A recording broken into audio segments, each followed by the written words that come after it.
Hi friends, welcome to my wild life agriculture YouTube channel. Friends, ఈ వీడియోలో ఇప్పుడు మనము ఈ 2026 సంవత్సరంలో నల్ల తామర పురుగులకు ప్రభావవంతంగా పనిచేసినటువంటి టాప్ 5 ఇన్సెక్టిసైడ్స్ గురించి తెలుసుకుందాము. ఈ బ్లాక్ థ్రిప్స్ వల్ల రైతులు చాలా మొత్తంలో నష్టపోవడం జరుగుతుంది ప్రస్తుత కాలంలో. ఎందుకంటే ఇవి ఒకసారి ఎంటర్ అయినట్లయితే పూత మాడిపోవడము, కొత్త చిగురు రాకుండా వచ్చిన చిగురు ముడత వచ్చి ఎర్రగా మారడం తోటలు జరుగుతూ ఉంటుంది. ప్రస్తుత కాలంలో ఈ సమస్య వలన రైతులు చాలా మొత్తంలో దిగుబడిని నష్టపోవడం జరుగుతుంది. అదేవిధంగా ఆటోమేటిక్గా పెట్టుబడి కూడా ఎక్కువ అవడం జరుగుతుంది. వీటి నివారణ కోసము ప్రభావవంతంగా పనిచేస్తున్న మందులలో ఒకటి వచ్చే సిమోడిస్. దీనిలో ఐసోసైక్లోసెరామ్ అనే టెక్నికల్ను కలిగి ఉన్నది. రెండవది బ్రోఫ్లానిలైడ్. ఇది బొఫ్రియా మరియు ఎక్స్పోనస్ రూపంలో అందుబాటులో ఉన్నది.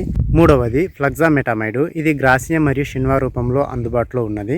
నాలుగవది వచ్చేసి స్పైనోటెరాము. ఇది డెలిగేట్ రూపంలో ప్రస్తుతం అందుబాటులో ఉన్నది. ఐదవది చూసినట్లయితే టోల్ఫెన్ పెరైడ్. ఇది పిఐ కంపెనీ కీఫన్ మరియు నిచినో ఇండియా ప్రైవేట్ లిమిటెడ్కి చెందినటువంటి తైచి రూపంలో అందుబాటులో ఉన్నది.